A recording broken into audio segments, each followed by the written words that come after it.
Greetings and salutations, everyone. My name is Jason Brink, but a lot of you know me as Bitbender. I am here with some members of the Last Expedition team who are going to show you guys some pretty freaking epic stuff.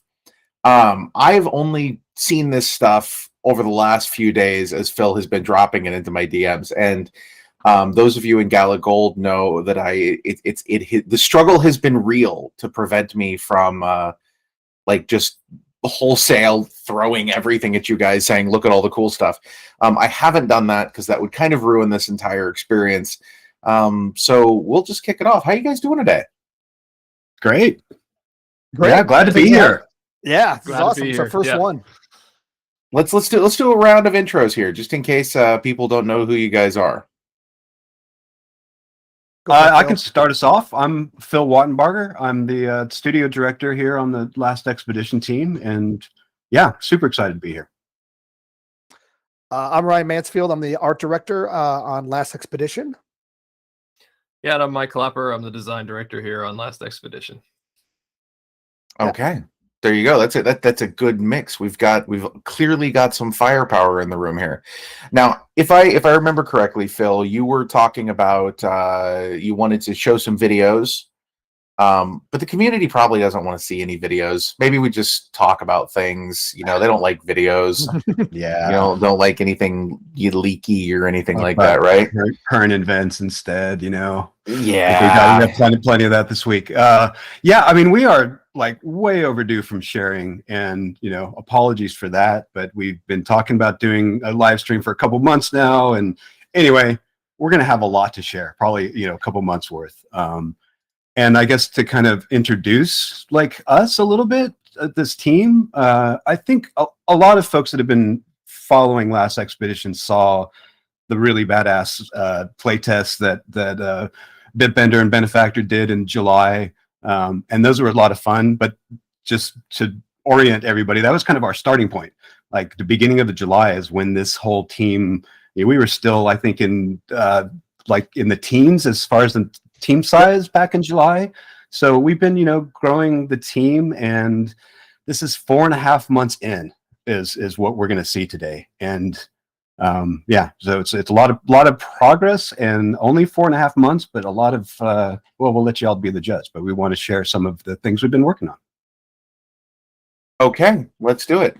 Should we just start? Well, hold on just one second. Before we start, anyone who's listening to this stream for the first time, if you're seeing this somewhere else and you don't have any idea who the hell we are, I highly recommend that you join our Discord at galagames.chat. Okay, this is where we're going to be having conversations with the community throughout this entire thing here today. And we will be in the Last Expedition discussion channel, which you can find if you just scroll down on the left-hand side after you get to the server. So that's where we're all going to be. So all of you in Gala Gold, head over there to the Last Expedition chat, and yeah, let's talk about some stuff. I'm going to, for the most part, mute myself during all of these videos. But I'm going to be in the chat typing with you guys. So take it away, guys. Awesome. Yeah. So we'll queue up the first video, and some of us saw it last week, and we'll watch it. But before we start, I'll tell you what we're going to see. We're going to see a lot of development work. We're going to try to save the last 20 minutes for questions. So we'll see. We'll see if we can stay on time. But let's get going.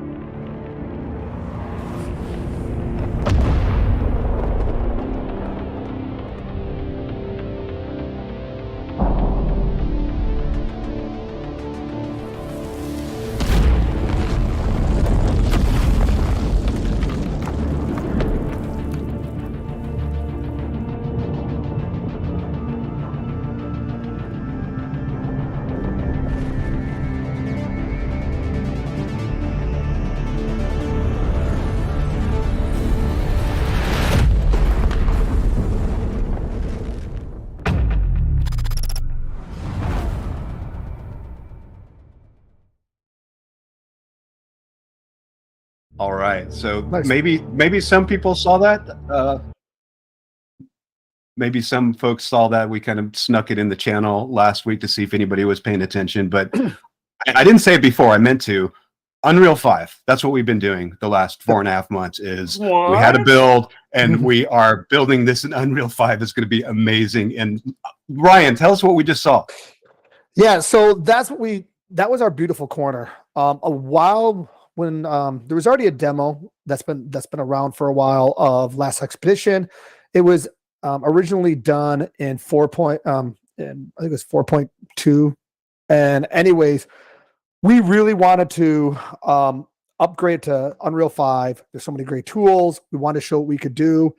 It's and so what we did is we took 5 weeks. We're like, well, what can we do? How can we up-res it and make Last Expedition better? So we challenged ourselves, and over the course of 5 weeks, we created everything you saw in that, and basically that video. So, and that's our visual target we're trying to hit. Where the old Last Expedition was really cool. It's a demo, right? And we're trying to get more of an alien feel, a more of an off-world feel. And we wanted to see what we could do in Unreal. And so that's our effort over 5 weeks. And it was done with a really small team, and the guys cranked it out and did an awesome job. So there's little hints of what's going to go into the our game. Like, what is the stuff in the cloud? What is this world? And these are the kind of things over the course of our development that we'll start unleashing to you guys and showing more of and start presenting to you. Yeah. It's fun. I'd just like to take Unreal's is a take fun little- engine. Oh, it's amazing, man. This is absolutely incredible looking. And one of the things that I want to drive home here is that, none of this has anything to do with crypto or the blockchain markets or anything like that. This is amazing, fucking epic games that has nothing to do with any of that. And it will continue to be built. And this is what we do. Sorry, I just wanted to throw that in there because people have been like, oh my God, all of crypto's melting down. And I just want to demonstrate that no, at Gala, we're still building. We ain't gonna stop. Yeah, and on this team, we feel like we're building something really special and something that the team is super passionate about. I probably shouldn't, but this is the place to share. But we just had an amazing playtest today, amazing. So we will hopefully be able to share that with folks soon. But don't worry. Also, I saw a lot of that running across shooters nodes too. Yes, so there's stuff going on here, guys. Okay, I'm gonna shut up. No, it's all good. I'll before we queue up the next one, and we'll get Ryan and Mike talking a little bit more. It's like a little bit of opening the kimono, showing behind the curtains, which is like the beautiful video we just saw. Obviously looks amazing. That's our target, like Ryan is saying.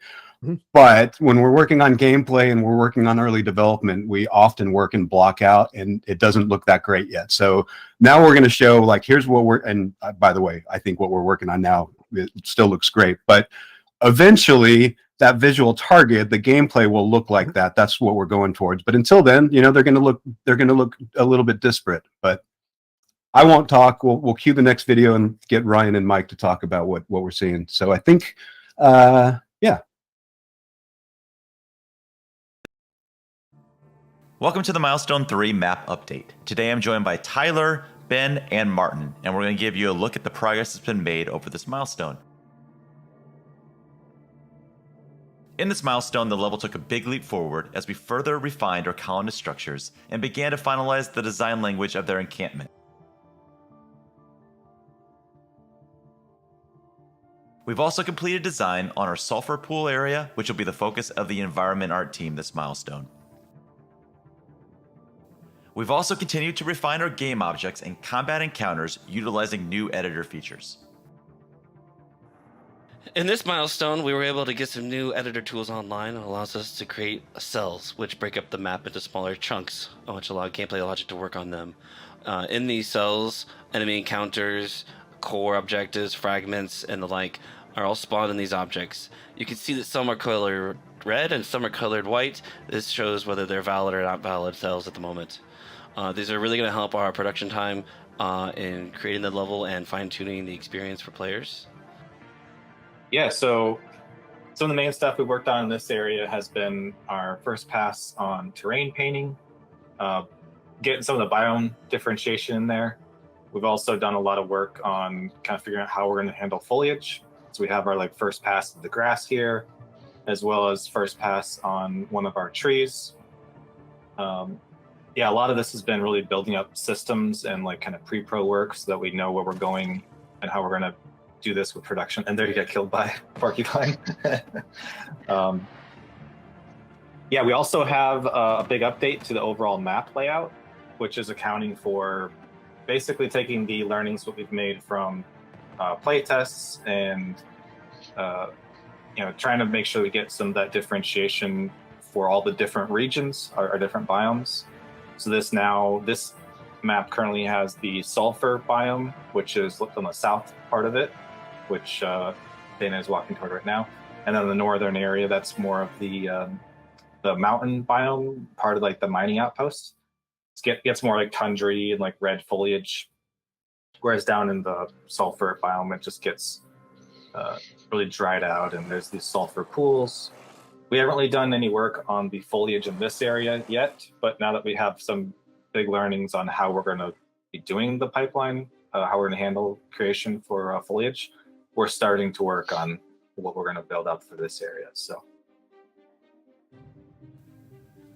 As we walk through the map, you'll also see a lot of these orange and blue and gray assets that are in the map. These are our cover objects, our temp structures, such as the sand crawler in the map. These objects will stay in this state for a long time because we are reliant on outsourcing to come online to help us take these from start to completion, but we want to put visual indicators in the map of what these objects will look like, as well as be able to design blockout around them.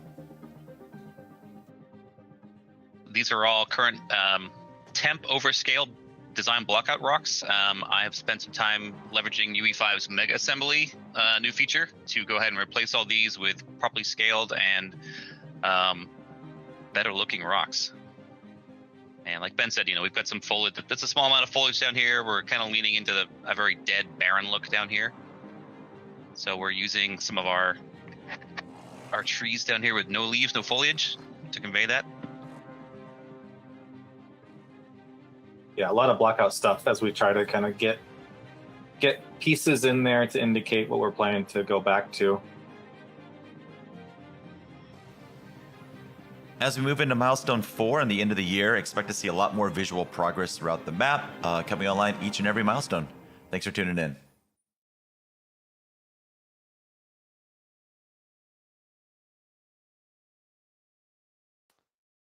Okay. Yes. Yeah, thanks for our teammates.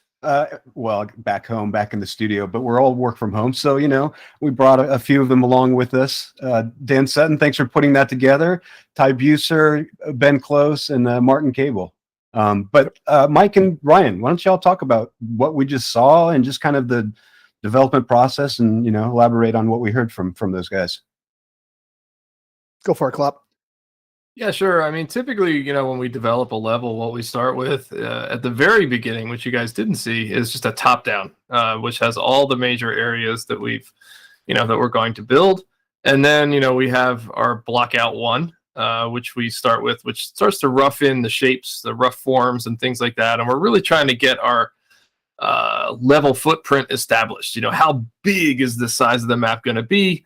And, just our real rough dimensions there. What you saw there, we're heading out of blockout 1 into more of blockout 2, where we start to replace a lot of those rough shapes with, some more refined things like rocks and trees and gameplay objects that will be final. So we're sort of in a transition period between those two stages. And so that's why you saw some of the things like the blue textured blockout, chunky bits. We've got some really cool concepts that are being developed by our concept team, and those are going to be built in-house and then rezzed in later. So yeah, we're just really trying to establish our encounters, our gameplay, our sight lines, where gameplay objects are placed relative to one another, and making sure that our core combat loop is represented in the map. It's crazy how much it's pretty crazy how fast we're moving, because that video we were watching it, and that was made last week, and it's this week. It's how much has already changed. Like with the new lighting, we've got a bunch of new foliage that came in, terrain painting. So, yeah, it's the guys are cranking through, and what you're seeing there is the work of not that big of a team over what maybe 2 months, Clapper, something like that. Like it's really it's pretty impressive. Yeah. About 2 months worth of work, and considering the vast size of the map and the amount of real estate that we are developing, that's one of the great things about UE5 is that it really takes the chains off of our folks and allows them the freedom and the creativity to do great work. And that's what is really exciting about it to us, right? It just removes a lot of barriers, a lot of obstacles that we may have encountered, with other game tech. And that's why we chose it. And so it's really bearing fruit, and it's really empowering our guys to just do some great stuff. Nice. What's a mega scan, Ryan? There's some tech talk in this videos, which is great, but let's assume that nobody knows the tech terms that we know, that we're so familiar with. Mega scans are actually scans of real world like rocks and items in the world, dirt, rock, materials, 3D objects. So Quixel, we use them. We've used them for a lot of our rocks as a basis to start with, to block things out. And then we'll go in and actually adjust them and use them for gameplay and everything like that. So if you go to Quixel's website, you can go on there and you can see all the 3D items that they've gone to, like, Norway, and they'll just take a big old scanner and scan mountains and cliffs. And Ryan, I want to dig in on this really quick for a second, because one of the things that popped up in chat is when you guys were showing the video. You said, outsourcing. Someone used the word outsourcing, and people were like, "What? Outsourcing? They outsource things? No, it's all supposed to be in-house." You guys don't want to have us as a company running all over the planet with a damn scanner scanning rocks. That is not an efficient use of our time. It's not an expertise point that we have. Like, that's not a thing that you want us to do.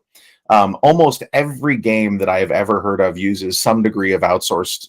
Oh yes, specifically graphical development, because there's just shit that you shouldn't be doing. Like, that's not a thing that we should be doing.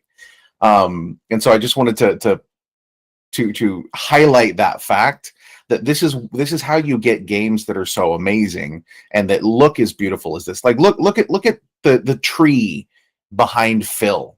Okay, like that is gorgeous. Okay, and you don't get that by having game designers and programmers looking at a tree and saying, okay, what should a tree look like?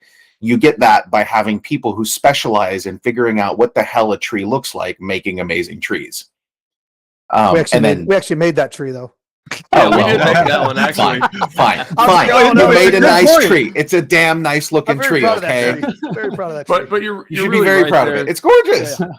Yeah, you're right there, Jason. We're a small team, right? And so we're always trying to evaluate, what is the best use of our time and what is money well spent, right? And so, every game dev team has to figure out, okay, what are the things that we are devoting ourselves to in-house, and what are the things that we're gonna, source, right? And so that's very common in the game dev world. Yeah, we try to stick with what are the things that only we can do, and that's the stuff that stays in house. And otherwise, the teams that make AAA games are gigantic. I mean, what we're trying to do is we're trying to harness this amazing technology and see if we can make equally as amazing stuff. I know this team can with a much smaller team than normally, and it's just 250 person teams. No, that's not what we want to be. That's not what we want to do. But we still going to deliver the goods. That's the plan. But yeah, thanks. Send me all over the place to scan rocks. I don't want to scan rocks, Eric. Listen, you sent me to Norway. You sent me to Norway. I'll scan some rocks. Send me around the world. Iceland, Greenland. Yeah, I think we're going to need some of that. But before we move on, here, I'm going to take a picture. I'm going to post it in Discord. We need to use this. My daughter brought it to me. It's very important. We'll put it in the game. before we move on, I feel like we should spend a little more time here because Ryan and Mike skipped over something really important that I know, being on the team, they think about all the time. The entire team thinks about all of the time. And that's, we're telling a story in this environment. Like there is so much thought and detail that goes into every aspect of like, well, what is the story? And we'll tell you some of it now, but you're going to have to wait on some of it. But anyway, Mike and Ryan, maybe y'all can talk a little bit more about kind of the storytelling through environment. Yeah, I mean, so right now we actually, like I said, we have an idea. We know what the planet is. We know what's going on in the planet. We know what's surrounding it and what enemies are on it. So yeah, when developing art for this game, working especially with Clopper, you always want to make sure you have a mood. You always want to make sure you have a tone always in mind and the story. And it's really cool. And right now we're just blanketing, we're going to blanket the first pass of just rocks and trees, and that's just how you do it.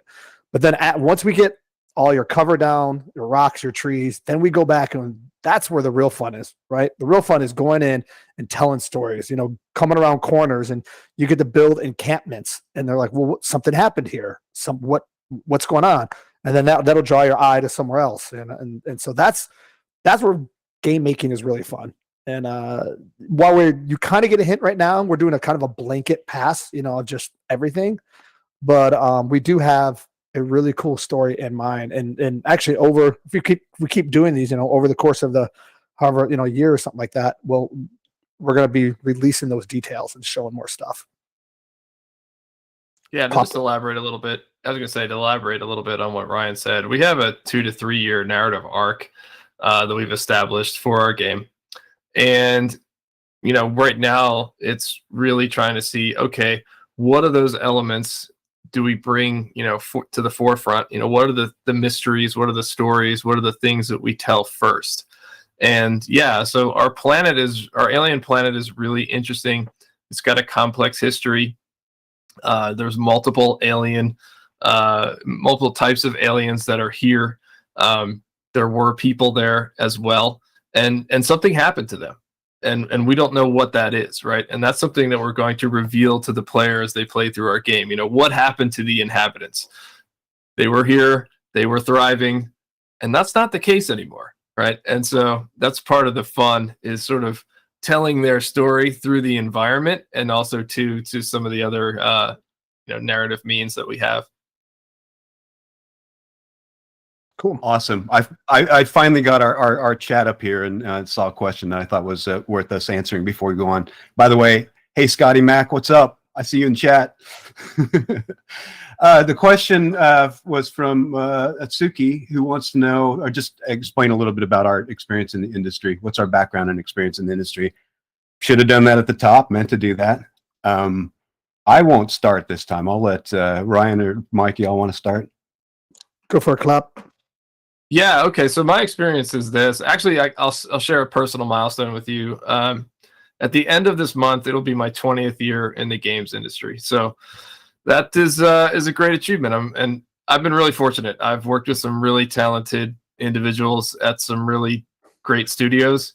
I started out at a little studio called 2015. They're best known for Allied Assault. From there, I went on to Red Storm Studios, where I worked on Ghost Recon, Advanced Warfighter 1 and 2. And then I went to a company called Certain Affinity, which is founded by Max Hoberman, who's an ex-Bungie guy. And, that's here in Austin, Texas. And I was there for 15 years. And during that time, I worked on multiple Halo titles, multiple COD titles, Left 4 Dead as well. And that's where I met Phil and Ryan. And we worked together very successfully there for many years. And then we came to Gala because we loved the team that we had. We wanted to work on the technology that we wanted to work on, and we wanted to, work with the team we wanted to work with, and we wanted to be able to work on this title. And coming to Gala enabled us to do those things. Nice. Yeah, mine kind of mirrors Clopper perfectly, right? This will be my 23rd year coming up. I've been in games since '99. Let's see, early on, a lot of sports games. Started out at Acclaim, and then went over to EA Sports for quite a few years. Moved to Austin, worked at Midway, and then same with Klopp. Ended up at Certain Affinity. Worked there for the last 14 years, and so during those time, again, Call of Duty, like you said, Halo, Doom, World of Tanks, quite a lot. And so, actually, it's kind of cool about the game we're working on. Is this was started, a while ago, and it's always been a passion project of ours for quite a while. And so it's cool that we got to come over to Gala and work on it and kind of resurrect it. Awesome. So- Yeah, he's not wanting to go last. I also have a milestone. It's a little embarrassing because I'm OLD. In 2 weeks, I will be 30 years in the industry. So that's pretty exciting, I guess. But that means that I started making games in 1992. And, the thing I am really excited about here is like we get to make games. There's new technology. I mean, when I started, it was Origin Systems. First game I worked on was a game called Privateer. They had a floppy printing room. That's where I started. So it's been fun to be making games, and as games evolve and change and new technology comes up, I see this as an opportunity to work with people that I really like, and that we really have good shared experiences from all of our time working together on AAA games at Certain Affinity, and also shout out to this last expedition. We're licensed this from licensing this IP from Certain Affinity, but a lot of us were there working on this when it was originating, and I'm one of those, and we have a lot of people on the team now who are really excited to continue this. So that's the background piece. Should we watch another? Oh, yes. Go ahead. Video. We should watch a video, but I just want to focus on the fact that you've been in the industry for 30 years. So you started working in the industry when I was going into Mrs. Stevenson's class in second grade. that's the embarrassing part of it, but the good part of it is pretty rough, with man. years comes experience and seeing a few things, and that's one of the things that I love about this, and this is true of the vast majority of the developers working with us here at Gala is the experience and the fact that you guys are building amazing things, and you're building them in an entirely sort of new category for gaming. I mean, this is the future of gaming, and that's right where you guys are, and I just absolutely love that. So I'm gonna shut up and let you guys play the next video. No, it's great, and sorry, because you just said what you said, I just want to double down on that. Like, we came here, we are gamers, we have a lot of experience, we want to make a game for gamers, and we want to figure out how to do blockchain right that's going to appeal to everybody. And so that's what we're trying to do. And by right, it's like what's right for this particular product that we're making. We feel like there's a really unique mix of gaming and technology that we can bring to bear here. So enough said, let's watch a video. It's been a while.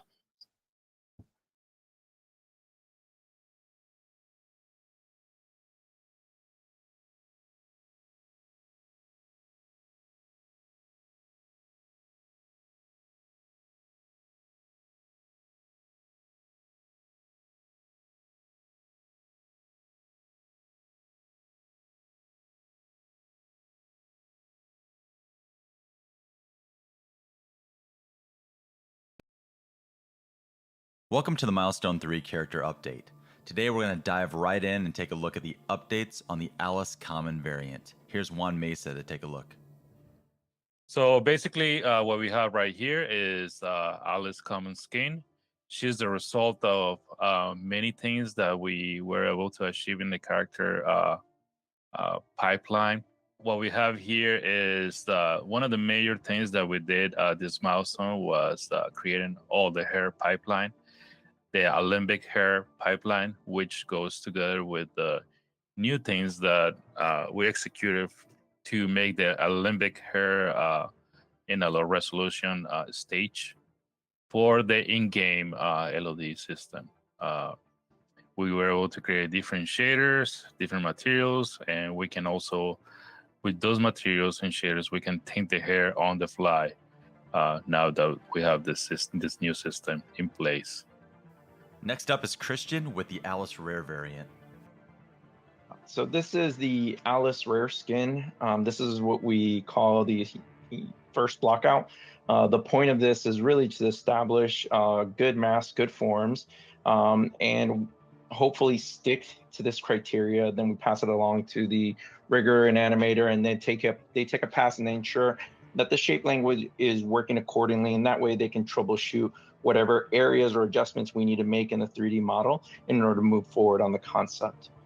And finally, here's Roger with the Alice Legendary variant. Yeah, and here we have the legendary skin. As Christian mentioned before, the whole point of this is to quickly get this in game so that everyone can evaluate it. Not everything works from 2D to 3D, so this helps us, make sure that everything is working in order and that there are no essentially gaps in the design, and we can catch this before we move too far along into the process. We also spent this milestone working with Terraform Studios, our co-development partner, in creating Levi and Seb's first concepts. Next, we took a quick stab at updating the weapons we inherited from the Unreal 4 version. Okay, so this time around, we actually took the time to refine some of the weapons that were already in game. They had been tuned to their Unreal. So what we did is that we took a texture and material pass on them and just kind of updated what we had up-res rebaked in order to get a cleaner, more aesthetically pleasing weapon systems.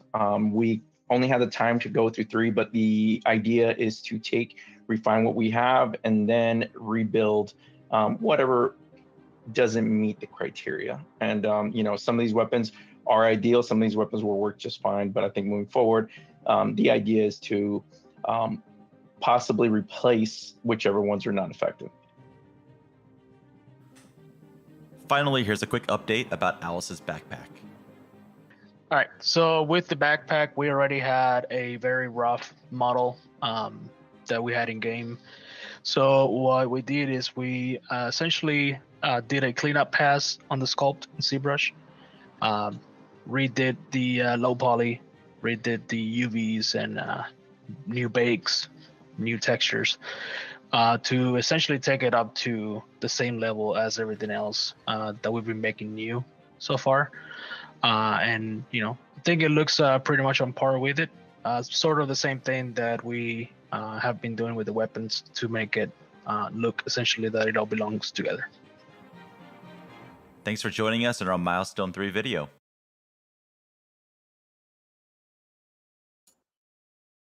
Okay, that's amazing. Nice. That's pretty cool, guys. There's a lot going on there. Team. Yeah. Yeah, go ahead. Go ahead, Ryan. Thanks again, Dan Sutton, for hosting that. But yeah, why don't you No, I do want to thank Dan for doing that. But our character team's awesome. I love those guys. They're on my camera. They do some awesome stuff. Yeah, you guys saw 3 of the 4 characters, main characters. We're in the middle of obviously finalizing the concepts, starting block out, and getting all those guys in. Alice, the one Alice is already in the game. She's running great. Her powers work. She's so our pipeline. We spent a really good amount of time over the last 6 weeks getting our pipeline locked down, and it's great. I think the characters are fun. They have a great style. There's a very for what you guys don't know about the characters, the background is they kind of an 80s look. This is not an 80s game, and this is what we always tell people. This game doesn't take place in the 80s. What it is we used 80s sci-fi and 80s movies as a jumping point for the look. It's a start, right? We use the technology that you would see in the 80s movies and also the kind of the wear. We mix it with a little bit of punk and a little bit of Mad Max in there, and that's how you're kind of getting these characters. So that's kind of our visual background for them. Yeah. Ryan, what does alembic mean? A what? Juan was talking about alembic system. Alembic? If Well, I didn't hear that part, but he might have been talking about. There's two things. It was either the hair or the bone system that he was talking about. So the hair pipeline has been a beast for us. Everybody knows making hair in game is just it's tough. I don't know why.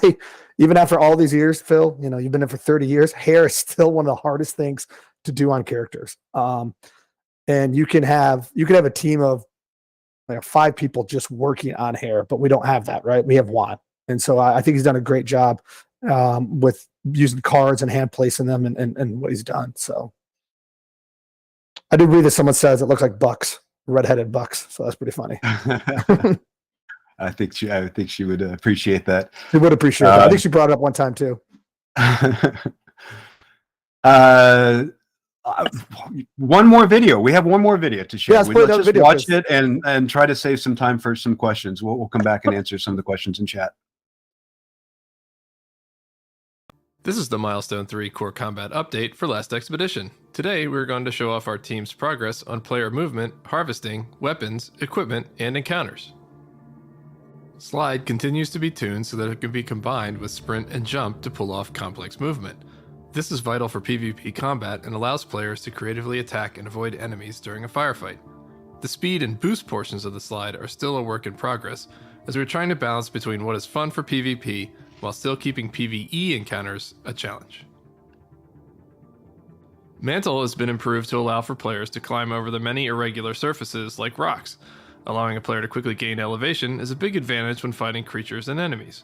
We are making really good progress towards having our mantle movement being fast and reliable over the many different objects a player encounters in the map. Minerals are now randomly distributed throughout the map and are shared between the team when harvested. Players can now harvest Nyx from Nyx trees and fragments. Nyx enables players to craft explosive weapons like the rocket launcher and boom balls. Gaia is now dropped by enemies, and players can use Gaia to create graph packs to heal themselves or teammates. The assault rifle, shotgun, and mining laser received an updated materials pass to give them a better look in the new engine. Additional reload anims have been updated in both first and third person. A first pass of muzzle flashes and VFX have also been added, making for a better player experience when firing the weapons in combat. The bubble has also seen some improvements, and it can now be boosted by teammates to increase its range and clarity. In addition, we've had effects passes on the core itself, and they really help convey the sense that the core is mysterious alien technology. We continue to work on the encounter system with a pass of all encounter types represented in-game. We are continuing to make progress on our enemy spawning system, as it plays a vital role in making sure the players have a consistently fun experience. Enemy behaviors, attacks, attack duration, and frequency have all been adjusted to move us closer to gameplay parity.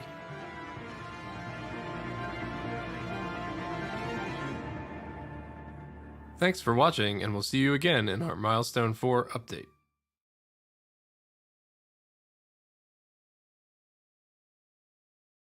You might have recognized that voice. Yeah. And sorry, that guys, was my me on video that one. died. That's all right. Glad you're still here. So yeah, Mike, is there anything else you want to say about the video we just watched that you narrated? Yeah, I mean, I think something that we could do is potentially take a step back for people that don't know, what Last Expedition is, right? I mean, obviously, you've seen some things and you can kind of infer some of that stuff, but just to kind of clarify what we're doing here. And Last Expedition is a PvPvE FPS, and there are 3 elements with resource collection, crafting, and combat. And 4 teams of 4 compete to collect 3 alien fragments to unlock the mysterious core. You saw that core in it was the blue object that had the kind of interesting, kind of weird twisting and turning kind of alien technology surrounding it. That's the core. And the team that obtains the core and takes it to their evac ship wins the match, right? And so something that we've really been looking to do is that we have a pretty simplified resource collection strategy. We don't want a lot of fiddly inventory management and things like that to take you out of the game and take you out of the action. Everything that the characters need can be built with 3 items, and that's Gaia, Nyx, and minerals. And so that simplification allows us to give you the tools quickly to do the job that you need to do when you're on planet.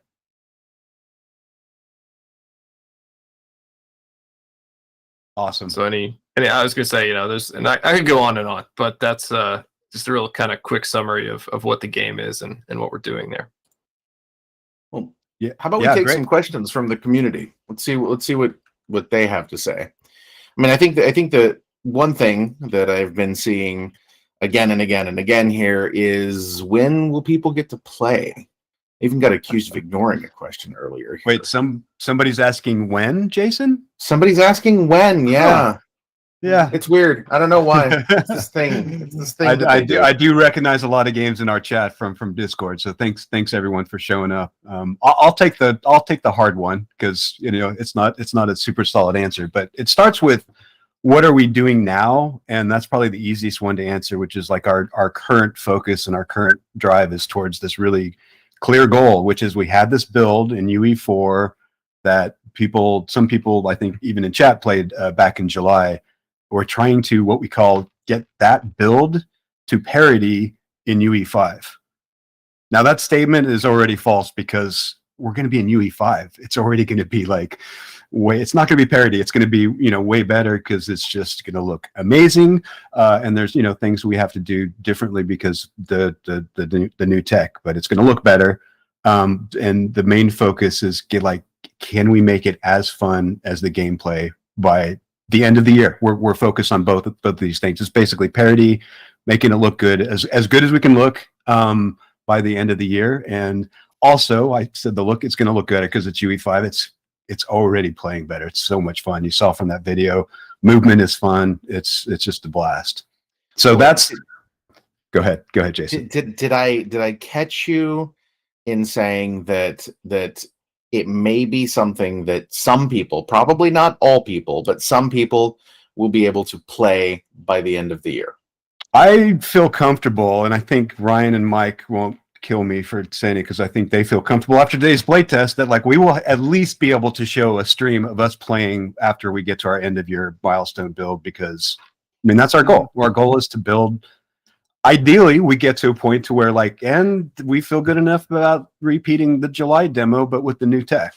I won't promise that is end of year, but we're going to be. But it's not impossible, right? It's not impossible, and this is the step towards that. So the next win is getting it to that we can play the demo we played in July, but in the new tech, and that's kind of the next step after that. So it's kind of what are our milestone goals? After that would be sometime next year. We want to get this in early access. We don't even know what we want to call it yet, but as soon as the demo is playable, and the reality is us playing in our development environment with our awesome machines, that's one thing. Getting it to where people can download it with a bunch of different machines and it works, that's just a whole different effort. So that's why being careful not to overpromise. Fair enough. Yep. I will say this. Just to echo Phil's sentiments there. We played the play test that we had this week have been the best that I've seen this game play, and that includes, when I was the lead designer on this PvPvE version in 2017. Right, what I played this week has got me really excited, and I just can't wait to keep, working on this game and getting it where it needs to be, because it's. We're in a really fun part of development. A lot of new stuff just came online in the last 2 weeks, and it's really just made this thing feel great. And yeah, I'm very, very proud of what we're doing right now. I like that.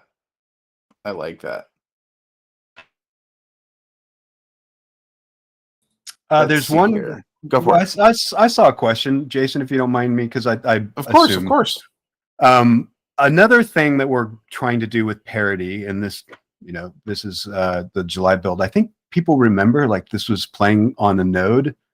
In general, sorry, we're so early. We have a lot to work out before we're ready to talk about any of the long-term plans but we do have a clarity that we are going to lean into. We had the server running on nodes in July, and that's also part of our goal towards end of the year. So I just wanted to mention that.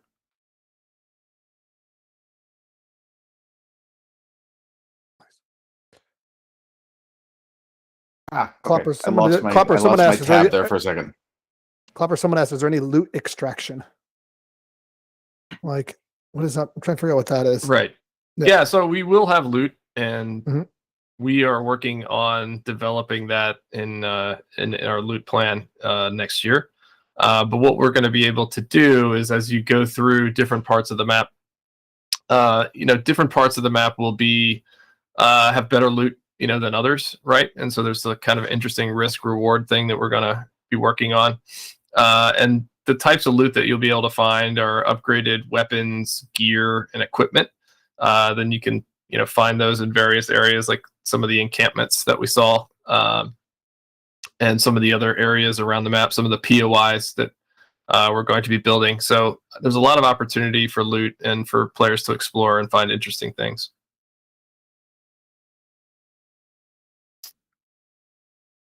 Then Are there any I think it was thoughts of? Go ahead. no, go, Jason. Seriously, go for it. No. I was just asking because I was here talking to Rostakip, who builds awesome stuff for a lot of different things. He was asking about the integration of the Epic Online service for in-game chat and voice and things like that. Is that something that you guys are thinking of doing, or is that something that you want to run internally, or do we not want to talk about that and I can shut up? No, I mean, I think, look, our goal is to not go dark for so long before we share again. And so part of that means we have partial answers, but not complete answers. And, I want us to be able to be comfortable talking about that. So the partial answer is we have a lot to figure out before we can answer that fully, but we are using Epic Online services right now. It's really, there's a lot of things that it gets us up and running very quickly. It's another one of those examples of, like we talked about, using vendors, outsourcing earlier, like as much working tech that we can find to just give our small team a heads up, we're going to do. So yes, something like that, whether it's exactly that service or not, I can't say for sure, but we're evaluating it right now, and we're actually using EOS. Works for me. So when they originally posted it in the chat, I was like, I thought they were talking about the blockchain. I'm like, why would we do that? That doesn't make any sense. What any thoughts on what eventual hardware requirements may be? I'm sure that they're going to be fairly significant, I would imagine. Yes. They're pretty beefy. I mean, it'll be what you can see on the Epic site. Yeah, on the Epic site to run UE5, right? I mean, there's some indication of what that is. Obviously, we're going to try to make this as playable as we can on the the widest variety of systems that we can. That's one of the challenges we face as developers. But to get a sort of indication of what those specs are going to be, you can check out the Epic site. All that information is available there. And our goal is to, we just started talking about, having scalable settings and everything like that Unreal does. We just started having those conversations. How far do we go down for scalability? I do want to say our goal is to definitely run at 60 frames a second. Even that first it's so funny that first video you guys saw of our beautiful corner, we actually wanted to make sure that's in game. We wanted to make sure just even that demo runs at 60 frames a second, and it did. But that's where we are definitely not trying to just bloat everybody's system. We're not just trying to make pretty art to make pretty art. We're trying to make a game, a pretty game, but also runs and plays at 60 frames a second, and so you guys can have the best experience. We have a guy named Moss. We have a guy, Brian Moss, we'll give every day. He talks about like it is every day. Anytime before we put anything in, he's like, all right, you put it in. You got to show me how, what is it doing to the frame rate? Why is it slowing down? So that is actually one of our biggest things we ever, we think of all times. Anything we make, we want to make sure it doesn't bloat the system, and which requires you guys to get a giant computer just to play it. Maybe we can partner with some giant computer distributing company to do a Last Expedition version with some custom cases and stuff like that. Done. That'd be awesome. I think it'd be That would be super amazing. cool. I'm Amazing. I'm pretty sure we could do that. I'm pretty sure we could do that. Don't quote me on that, but I think that would be freaking cool. Make the case look like Alice's backpack, that little square thing she's got on with a big rocket on the side. That'd be awesome. So there's actually a pretty prominent influencer. I don't want to name any names here. She's like influence / cosplay, who has privately called dibs on being able to run out the entire Alice setup. She wants to get the whole backpack 3D printed, and she has a whole prop team that builds this stuff for her.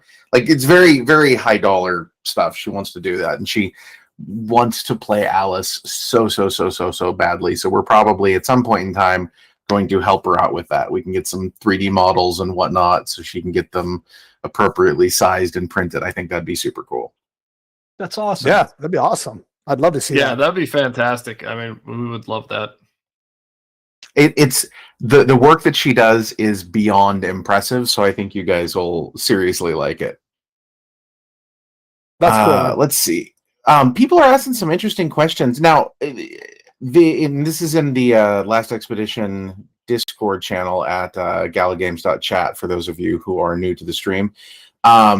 People are asking about different types of game styles and things like that. Whether it's round based or whether it's persistent map, or what your thoughts are. Now, every time I've played with you guys on the old version of this, it was round based. Is that still the way things are right now, or you're thinking about other modes? I'll let Mike give a more complete answer, but going back to part of the when question. Our main focus right now is just a session. It's like, the session that people played in July, and we've been so laser focused on that. Where we go from that, I think Mike has lots of good ideas, so I'll hand it over to him. Yeah, so typically, right, our 4 teams of 4 in a round-based session, and then of course, we want to have a metagame, right, that surrounds that type of session-based play. So the things that you are earning and achieving in sessions are then, applied to a metagame that allow you to, have that sort of sustained experience over time that you're working towards to progress things like weapons, gear, your backpack, and things of that nature. So we definitely want that. And then, we want to balance this mode, obviously, for the 4 teams of 4. But in the future, it doesn't mean that we are just completely limited to that, right? If we find that, teams of 2 are a lot of fun and the community enjoys playing that, that's something, those are the types of things that we could explore, right? So I think there's a lot of possibilities that we have entertained. And that's why one of the cool things about what we're doing here with allowing the community to see what we're doing so early is that you can help us with this stuff, right? It's like, if you want to see a mode that you're interested in, let us know, right? If you find something that you really enjoy playing, you have the opportunity to get in our ear and potentially see what you want to do, in the game itself. So that's kind of the cool opportunity that folks have here, getting in early and on the ground at the ground level.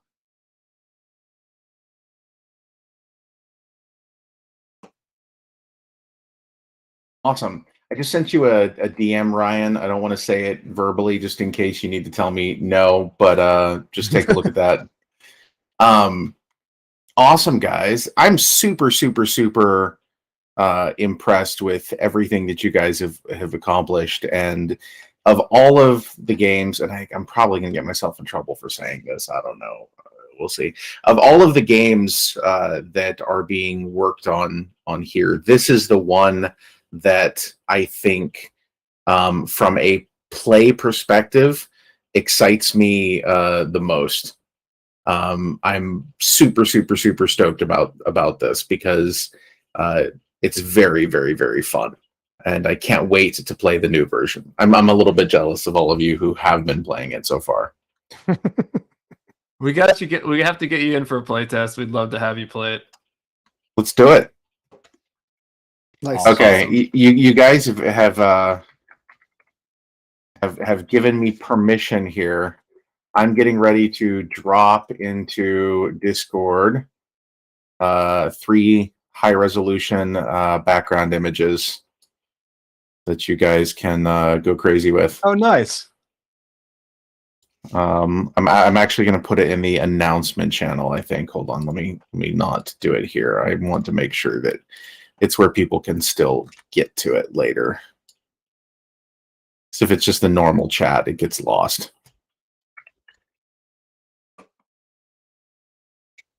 Uploading 45 megabytes of high resolution images. Ooh, gonna break it. Yeah, if you need me to rescale them, let me know. I can do that for you. No, those are fine. They're absolutely gorgeous. We should do a version, by the way, though, that has like the Last Expedition logo in the corner and the Gala logo in the corner. Let's do those. So those will be the official ones, but this is just for those who happen to be listening right now and want to go get something cool to put on their background, just like I did. Nice. Awesome, guys. Well, let's go ahead and let's get this wrapped up for today. And thank you all for any closing thoughts, by the way, before I do that. Oh man, thanks for everybody for showing up. This has been a lot of fun. And thank you to the development team. Y'all made our job so easy today because we just showed off your amazing work.